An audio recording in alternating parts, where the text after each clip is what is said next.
BJP ने ज्योति मिर्धा को नागौर में एक बड़ी जिम्मेदारी दे रखी है। हालांकि ज्योति मिर्धा जब सब इस तरह के सवाल पूछे जाते हैं तो वो कहते हैं कि वो पार्टी जो कहती है उस हिसाब से काम कर रहे हैं, लेकिन जिस तरह की परिस्थितियां नागौर में है, जाइल की बात करो, खिंवसर की बात करो या नागौर की बात करो, आरएलपी से जितने लोग तोड़ने की कोशिश हो रही है वो ज्योति मिर्धा कर रही है। आज हमारे साथ है और नामांकन इन्होंने दाखिल कर दिया।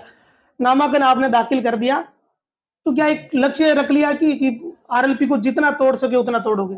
नहीं, मेरा लक्ष्य है भारतीय जनता पार्टी को जितना मजबूत करा जाए उसको करा जाए। और कई लोग पिछले कुछ समय से गुमराह हो रखे थे, वो हमारे भाई हैं, उनके बड़े बुजुर्ग जो हैं वो हमारे परिवार के साथ में रहे हुए हैं। और मैं सोचती हूँ कि आरएलपी वाला जो एक बुलबुले टाइप की एक राजनीति थी वो समय खत्म हो गया। लोग समझने लग गए कि उनकी रीति नीति क्या है, और हर एक आदमी मुख्य धारा की पार्टियों के साथ जुड़ना चाहता है, क्योंकि उनको पता है सरकार जब आती है तब अपने काम करवाने होते हैं, लोगों के पास में जाना होता है, विकास कार्य होते हैं। अगर आप मुख्य धारा से नहीं जुड़ोगे तो उन कामों में पीछे रह जाते हैं। नेताओं के पर्सनल काम होते रहते हैं, लेकिन जो पब्लिक होती है उसका उसमें नुकसान होता है। एक एलिगेशन आपको लेकर ये बड़ा रहा है कि आप सांसद बन गई थी, फिर 2 बार चुनाव हार गए आप, लेकिन आप आए नहीं नागौर। तो अब आपने पता सुना है कि घर ले लिया, रजिस्ट्री भी करवा ली, तो ये इसलिए है कि भाई लोगों को बता सके छाप? देखिए, अगर कहीं ना कहीं लोगों के मन में ये शंका थी कि भाई हेडक्वार्टर पे मकान नहीं है, तो मैंने अपना एक जिसको कहते हैं कि पहला कदम मैंने बढ़ा करके समझाने का प्रयास किया है कि भाई भारतीय जनता पार्टी ने एक नए सिरे से मेरी राजनीतिक जीवन की जो दूसरी पारी है जिसको कह सकते हैं वो शुरुआत हो रही है। और मैंने नागौर के अंदर उसी के चलते नागौर में आने से पहले यहाँ पर अपना घर खरीदा था, जिसको मैंने आज ऑफिस के रूप में कन्वर्ट किया। आप यहीं पे बैठे हुए हैं। और ऐसा नहीं है, ये पिछला जो बाई इलेक्शन तक हुआ था, आप जानते हैं कि हरिंदर मिर्धा जी जब कांग्रेस से चुनाव लड़ रहे थे नारायण बेनीवाल के सामने, वो पूरा इलेक्शन जो था वो मैंने मैनेज किया था। आप लोगों से भी हम उस टाइम पे संपर्क में थे। तो ये कहना अनुचित होगा कि भाई संपर्क उस टाइम पर हमारा नागौर से जुड़ाव खत्म हो गया था। प्रॉब्लम तब आई थी जब सचिन पायलट जी वाली प्रॉब्लम आई। सरकार जो है एक टांग पे आ गई, उनको सहयोग चाहिए था। हनुमान बेनीवाल जी वो अपॉर्चुनिटी देख रहे थे और उन्होंने जाकर के आगे बढ़ करके कहा कि मेरे 3 विधायक जो हैं वो आपको समर्थन देंगे, और अशोक गहलोत जी की सरकार को उन्होंने समर्थन दिया।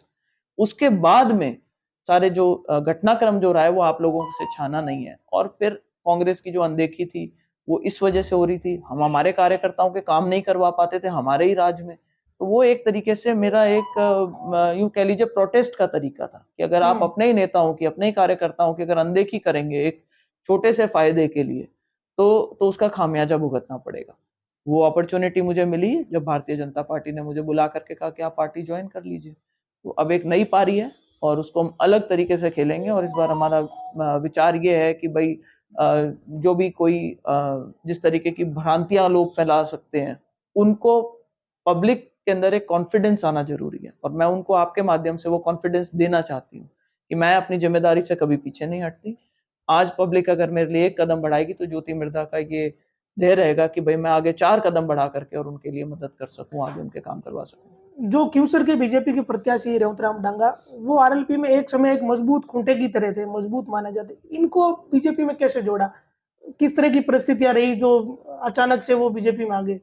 देखिए, रेवत जी ने बहुत जगह अपनी बात रखी, अपने दिल की पीड़ा रखी है लोगों के सामने। रेवत जी बहुत ही जिसको कहना चाहिए कि सामाजिक तौर पे बहुत जुड़े हुए व्यक्ति हैं। सभी 3600 कौम में अपना व्यवहार बहुत रखते हैं। जहाँ कहीं भी हनुमान बेनीवाल जी की वजह से नाराजगियां होती थी, रुसा मनाई करने के लिए हमेशा डांगा जी जाया करते थे। पर उनके जो भाषा का लहजा था, जिस तरीके की भाषा का वो उपयोग करते थे, वो रेवत जी पार्टी में जरूर रहे, लेकिन जो उनकी रीति नीति थी उनसे उनका कभी मन से जिसको कहते हैं जुड़ाव नहीं हो पाया। आज उनको भी एक उसके अंदर संभावना दिखी कि भाई सभी लोग परेशान हैं, नेताजी ने दूसरों की सुननी बंद कर दी, उन लोगों की बात उनकी अनदेखी करनी शुरू कर दी, तो उन्होंने आज आकर के भारतीय जनता पार्टी का दामन थामा। रेवंत जी नए आदमी है, विधायक के चुनाव के लिए तो बिल्कुल नए हैं। उन्होंने पंचायतों के चुनाव लड़े, वहां भी कभी हार कभी जीत ये होती रही उनके लिए। तो ये विधायक का चुनाव उनके लिए तो बड़ी चुनौती है कि आप सारे लोग उनको मदद करोगे क्या? क्योंकि अकेले तो फिर उनके लिए बड़ी चुनौती है हनुमान बेनीवाल तो। देखिए, कोई भी चुनाव जो होता है वो चुनौती की तरह ही लड़ना चाहिए आदमी को। रही बात रेवत जी की, तो रेवत जी ग्राउंड के वर्कर रहे हैं, प्रधान रहे हैं, सरपंच 30 साल तक उनका परिवार रहा है, और मुझे नहीं लगता कि वो राजनीति में नए हैं। और रही बात जुड़ाव की, तो उनका बहुत लंबे समय से राजनीतिक जुड़ाव रहा है, लोगों का जुड़ाव है, लोगों का मन है उनके साथ में। और सभी जो बाकी के नेता हैं खिंवसर के अंदर, वो सभी साथ लगेंगे, रेवत जी की पूरी मदद रखेंगे। और आरएलपी को वहां पे हराने का हमारा पुरजोर कोशिश रहेगी और मुझे लगता है कि इसके अंदर हमें सफलता भी हासिल होगी। जाइल में ये कैसे किया? इतने सारे लोग तोड़ दिए, ये एक बहुत बड़ी बात है, कोई छोटी बात नहीं। इतने सरपंच एक तरह से सीधा समर्थन दे देना, तेजाराम देवड़ू वहाँ बड़ा नाम बताया जाता है कि उनके पास वोट है, तो ये कनेक्टिविटी कैसे हुई? नहीं, तेजाराम जी बड़े ही अपना जिसको कहते हैं बड़े शालीन तरीके के आदमी हैं और पिछले समय में जब वहाँ पे एक पूर्व प्रधान हुआ करते थे हमारे, जो अब दुनिया में नहीं रहे, रामकंठ जी लोमरोड साहब, उनकी कुछ नाराजगियां थी मंजू जी मेघवाल के साथ में, तो उनके चलते उन्होंने आरएलपी का दामन थामा था और अनिल बारूपाल जी को मदद करी थी उस टाइम पर, तो वो पूरा धड़ा एक तरीके से टूट करके और आरएलपी में गया था। लेकिन प्रधान जी भी चले गए और उन लोगों को भी रियलाइज हुआ कि भाई जिस पार्टी में हम हैं उससे हमारी रीति नीति मैच नहीं करती, तो वो लोग भी मौका ही देख रहे थे। और मुझे लगता है कि मेरे भारतीय जनता पार्टी में आने के बाद, टिकट अनाउंस हो जाने के बाद, मंजू बागमार जी काफी पॉपुलर है उन लोगों में, तो सबने एक इच्छा जाहिर करी कि भाई हम बड़े लेवल पे ज्वाइनिंग करना चाहते हैं। तो आपने देखा कि आरएलपी ने अभी पीछे लगभग 300 वो लोग थे और वो सारे ऐसे लोग थे जो अपने पीछे कई लोगों को लेकर के चलते, सब मुखिया लोग थे। तो उन सब ने आरएलपी छोड़ करके भारतीय जनता पार्टी में आए।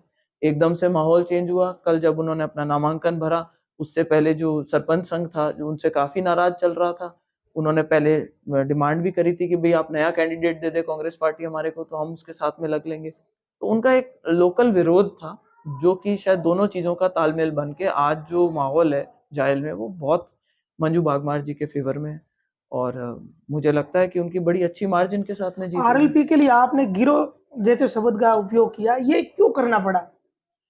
देखिए, एक नेता की भूमिका होती है राष्ट्र निर्माण में, अपने लोगों को आगे बढ़ाने कराने का हमारा पुरजोर कोशिश रहेगी और मुझे लगता है कि इसके अंदर हमें सफलता भी हासिल होगी। जाइल में ये कैसे किया?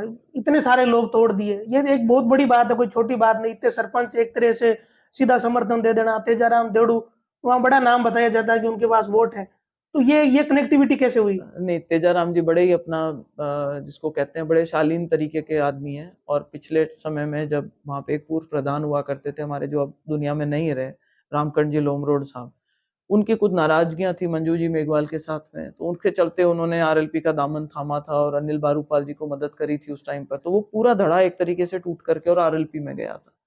लेकिन प्रधान जी भी चले गए और उन लोगों को भी रियलाइज हुआ कि भाई जिस पार्टी में हम हैं उससे हमारी रीति नीति मैच नहीं करती, तो वो लोग भी मौका ही देख रहे थे। और मुझे लगता है कि मेरे भारतीय जनता पार्टी में आने के बाद, टिकट अनाउंस हो जाने के बाद, मंजू बागमार जी काफी पॉपुलर है उन लोगों में, तो सबने एक इच्छा जाहिर करी कि भाई हम बड़े लेवल पे ज्वाइनिंग करना चाहते हैं। तो आपने देखा कि आरएलपी ने अभी पीछे लगभग 300 वो लोग थे और वो सारे ऐसे लोग थे जो अपने पीछे कई लोगों को लेकर के चलते, सब मुखिया लोग थे। तो उन सब ने आरएलपी छोड़ करके भारतीय जनता पार्टी में आए। एकदम से माहौल चेंज हुआ। कल जब उन्होंने अपना नामांकन भरा, उससे पहले जो सरपंच संघ था जो उनसे काफी नाराज चल रहा था, उन्होंने पहले डिमांड भी करी थी कि भाई आप नया कैंडिडेट दे दे कांग्रेस पार्टी हमारे को, तो हम उसके साथ में लग लेंगे। तो उनका एक लोकल विरोध था जो कि शायद दोनों चीजों का तालमेल बन के आज जो माहौल है जायल में वो बहुत मंजू बागमार जी के फेवर में है और मुझे लगता है कि उनकी बड़ी अच्छी मार्जिन के साथ में जीत हुई है। आरएलपी के लिए आपने गिरोह जैसे शब्द का उपयोग किया, ये क्यों करना पड़ा? देखिए, एक नेता की भूमिका होती है राष्ट्र निर्माण में, अपने लोगों को आगे बढ़ाने का, अपने समाज में अच्छे काम करवाने का प्रयास करे। हनुमान बेनीवाल जी जिस तरीके से हमारे युवाओं को भड़काते हैं, उनको वो थोड़ी देर के लिए तो वो झमाझम अच्छी लगती है, डीजे चलो, नाचने चलो, मोटरसाइकिल छुड़वा दी, नशे की ओर हमारे जितने युवा जा रहे हैं। आज आप देखेंगे कि एक एक्चुअल प्रॉब्लम है। यहाँ मेरे एक डॉक्टर से बात हुई थी नागौर के अंदर ही, जो बता रहे थे कि यहाँ कम से कम 500 से 700 ऐसे बच्चे हैं जो नशा मुक्ति केंद्र के अंदर जिन्होंने एडमिशन ले रखा है। वो ज्यादातर सारे इस खीमसर बेल्ट वाले, नागौर बेल्ट वाले, जो खीमसर से हटता हुआ बेल्ट। तो कहीं ना कहीं लोगों को, युवाओं को गुमराह करने की एक वो रहती है और उनका ये रहता है कि अगर एक मुकदमा छूट गया, वो पुलिस पे कंट्रोल करना चाहते हैं। उनकी इच्छा भी मन में यही है कि मैं किसी तरह होम मिनिस्ट्री को चलाऊं। तो जब एक किसी नए लड़के के ऊपर एक कोई आरोप लग जाता है, कोई एक एफआईआर दर्ज हो जाती है, तो उसके बाद में वो चुंगल में फंस जाता है और उससे वो निकल नहीं पाता। उसके लिए संकट हो जाता है। उसके लिए बहुत संकट होता है कि अगर छोड़ करके जाऊंगा, वो सांप पकड़ लिया है, वो सांप को छोड़ भी नहीं सकता और सांप को पकड़े भी नहीं रख सकता।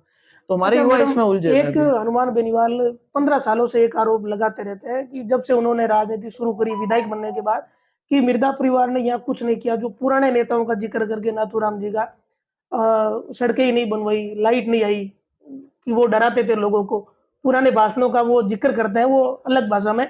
तो इसका क्या क्या आप जवाब देगी, क्योंकि वो अपने भाषण देते हैं, वो सबको पता है कि वो कहते हैं कि इन्होंने कुछ नहीं करवाया पुराने नेताओं ने। देखिए, आरोप लगाना तो उनकी जिम्मेदारी है, वो लगाएंगे, विपक्ष हैं तो बोलेंगे अपनी बात, लेकिन जो पार्टी ने हमारे को या मतलब कहते हैं कि जो जो जनता ने जो हमारे को सहयोग दे रखा है आज तक, कोई अपनी इच्छा से तो नेता नहीं बन जाता ना।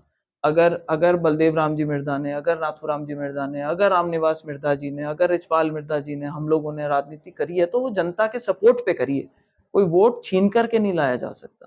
और जो उन्होंने काम करवा रखे हैं, आज भी आप गांव के गट्टे पे जाएंगे तो लोग कहेंगे कि भाई जमींदारी का अधिकार जो था वो मिर्धा परिवार ने दिलाया था, लोग उसका एक बहुत बड़ा एहसान मानते हैं।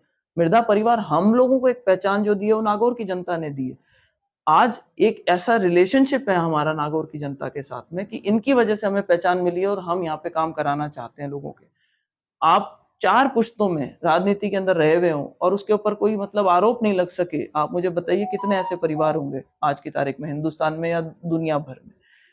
हमारा उनसे दूसरा उल्टा आरोप है, वो खुद परिवारवाद के खिलाफ बोला करते थे, कहते थे नाथूराम मिर्धा जी के और मिर्धा जी के और सबके परिवार और इनके बच्चे और इनके पोते और इनकी पोतियां भतीजे। आपने क्या किया? आपके पिताजी एमएलए रहे, आप एमएलए रहे, आप सांसद बन गए तो आपने अपने भाई को एमएलए बना दिया, गांव में आपके पास में सरपंचाई 50 साल तक आप कहते हैं रही। हमें भी तो बताइए कि आपने क्या काम करवाया, बजाय आरोप लगाने की भाई मिर्धाओं ने क्या किया। मेरा पहला जो कार्यकाल था उसमें मैंने नागौर की जो सबसे बड़ी समस्या थी पीने के पानी की, मैंने नहर की परियोजना पारित करवाई यहाँ पे, उसका फाउंडेशन स्टोन लगा और आज हम देखते हैं कि जगह जगह पानी पहुंचा हुआ है नहर का। हम एक्चुअल काम कराते थे। 4 उस टाइम पर नेशनल हाईवे निकले थे, 2 नेशनल हाईवे उस टाइम पे नागौर से निकले थे। तो ये जो अनर्गल आरोप लगाने की बात है कि भाई परिवार ने क्या किया, परिवार से उनसे मेरा वो रहेगा कि जहाँ किसी गांव गट्टे पे जाए, वहां पे जो बुजुर्ग मिले उनसे पूछे कि भाई मिर्धा परिवार ने आपके लिए क्या किया, और उसका जवाब मेरे देने की बजाय वो आदमी उनको दे तो ज्यादा बेहतर होगा। एक अंतिम सवाल है, वो बड़ा सवाल ऐसा है कि लोग जानना चाहते हैं। रिचपाल मिर्धा से जब मैंने ही बात करी तो उन्होंने बड़ा मुझे साफ कहा कि हाँ, मैंने पिछली बार हनुमान बेनीवाल की मदद करी थी, बिल्कुल। और वो आपके चाचा। लेकिन इस बार वो कह रहे हैं कि नहीं, वो ज्योति मिर्धा की मदद करेंगे, आप बीजेपी में, वो कांग्रेस में। तो ये क्या, किस तरह की राजनीति है? देखिए, ये उन्होंने जो स्टैंड लिया था अपना, वो क्लियर भी किया कि मैं हनुमान बेनीवाल के खिलाफ जहां जरूरत पड़ेगी पार्टी को नहीं देखते हुए मैं जाकर के और उसके खिलाफ मैं प्रचार करूंगा, क्योंकि उन्होंने साफ शब्दों में कहा, क्योंकि उन्होंने भी रियलाइज किया कि ये इंसान विश्वास करने के लायक नहीं है। उन्होंने भी पिछली बार उनके साथ में कोई राजनीतिक जो भी कारण रहे होंगे उनके साथ में रहे थे, लेकिन वो परिस्थितियां बहुत जल्दी बदल गई, क्योंकि ये ऐसे इंसान है जो किसी के साथ रह ही नहीं सकते। उसका जीता जागता उदाहरण आप रेवत डांगा, जगदीश बिडिया सर, जो लोग इनके मेन खूंटे माने जाते थे, आज वो इनको छोड़ करके आ गए, पार्टी चेंज कर ली उन्होंने। तो कहीं ना कहीं इनकी जो पर्सनल रिलेशनशिप्स हैं उनके अंदर कहीं ना कहीं प्रॉब्लम है। तो मुझे लगता है कि ऐसे ही सिर्फ रिचपाल जी नहीं, ऐसे कई नेता हैं जिनको इन्होंने धोखा दे रखा है, और समय आने पर कहीं ना कहीं कोई खुले रूप से और कई छाने रूप से जरूर इनको जो है हनुमान बेनीवाल जी को कमजोर करने का एक काम करेंगे। ये ज्योति मिर्धा है जिन्होंने तमाम मुद्दों पे अपनी बात रखी, विशेषकर आरएलपी हनुमान बेनीवाल को लेकर भी वो पहले ही इस तरह की बातें स्पष्ट करती रही है, लेकिन आज भी स्पष्ट किया है कि आरएलपी एक गिरोह है, और इसकी पीछे की वजह भी बताई है। जो आरएलपी के खूंटे टूटे वो किस तरह से तोड़े, इसके बारे में भी बताया।